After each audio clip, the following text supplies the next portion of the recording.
Hey everybody, happy Hump Day. You made it halfway through the week. You're a survivor, you're gonna make it. Yeah, so how was the first half week of the week? How was the first 3 days, and what are your intentions for the next couple days? Now, Chakra Days are some of my favorite because I love chakras. They can tell us so much about our minds, our bodies, our emotions, and just like about our life. It's almost like how some people use astrology to see what's going on with their life and what they can do to prepare and to make things better and to put forth intentions, right? So, like, if, for example, I think we had the heart chakra last week. If we have a heart chakra imbalance, we can see things about, love, acceptance, unconditional love, giving, receiving, and it could show up in a lot of different ways for a lot of different people. Like, you might have chest pain, you might have upper back pain, you might have shoulder pain, you might give too much, you might give too little, you might push people away, you might take too many people in. Like, it's different for everybody. So I am not going to sit here and go on a ramble about all the things that can show up with a heart chakra imbalance. But so today we're just going to look at messages about what the collective is experiencing in terms of chakra imbalances and what we can do to really balance ourselves and live our best lives. So just take a moment to ground, to connect, and to ask your guides for the messages that you most need to hear right now. This is a collective message, so it might not resonate, but please take what does. And if you want any help with the chakra or the messages that come up, go ahead and contact me. We do so much chakra work. I do remote healings. I do healings in person. We can do remote healing just on the chakra that comes up or a chakra that you want to work with.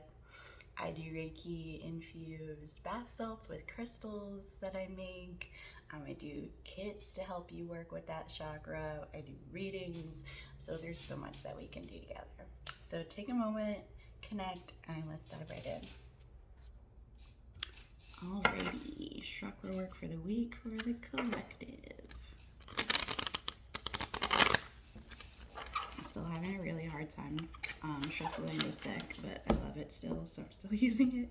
I'm going to be switching over to my Halloween deck soon. Alright, that's way too many cards, but just so you guys can see, we have the Four of Wands, the Hanged Woman, Strength, and the Three of Cups.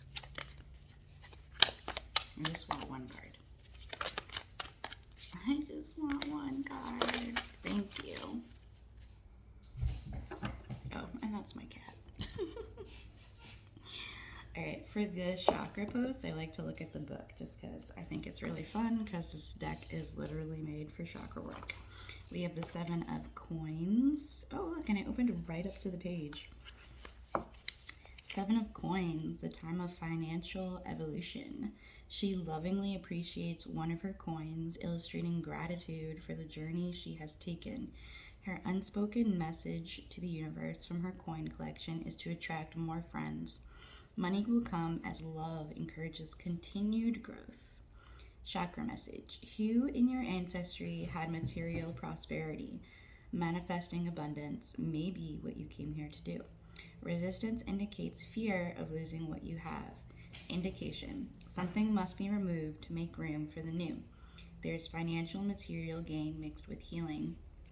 Keywords: tenacity, restraint, progress, pondering, relentlessness, crossroads, meditation.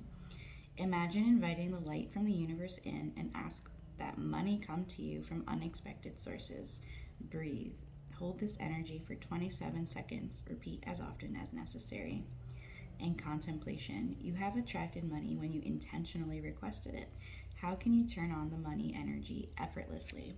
So I think it's really cool how our messages have been seamlessly moving around together, right? So I think it was yesterday, right, I was guided to write a post about manifesting. And this is kind of about manifesting. It's also about healing, right? These are these are the crown chakra cards. So this is about trust and being in one with the divine and being connected, right? They're also mentioning ancestry work. So we can do some past life regression, ancestry work together if that's something you want to do. Just schedule a hypnosis session with me. Or I could do a reading surrounding that to see what's going on for you. But the big thing right here is, right, the Seven of Coins is about watering your crops, right? Watering, like taking care of the things that you've been trying to create, right? Because things take time to make happen. And it's about that time in between the starting and the finishing and the seeing of what's been coming.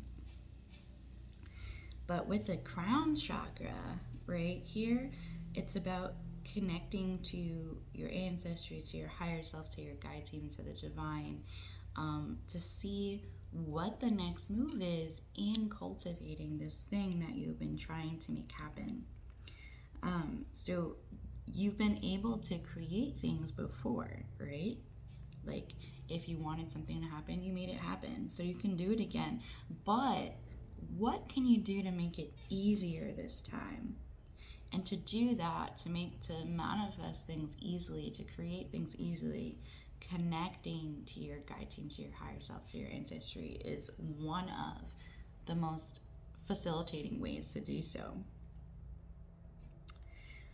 So if you're here trying to manifest something, to try to create something, there might be some fear that is a blockage right now. There might be some fear about whether it's going to come in, how it's going to come in, even will it actually come in? Then what am I going to do, right?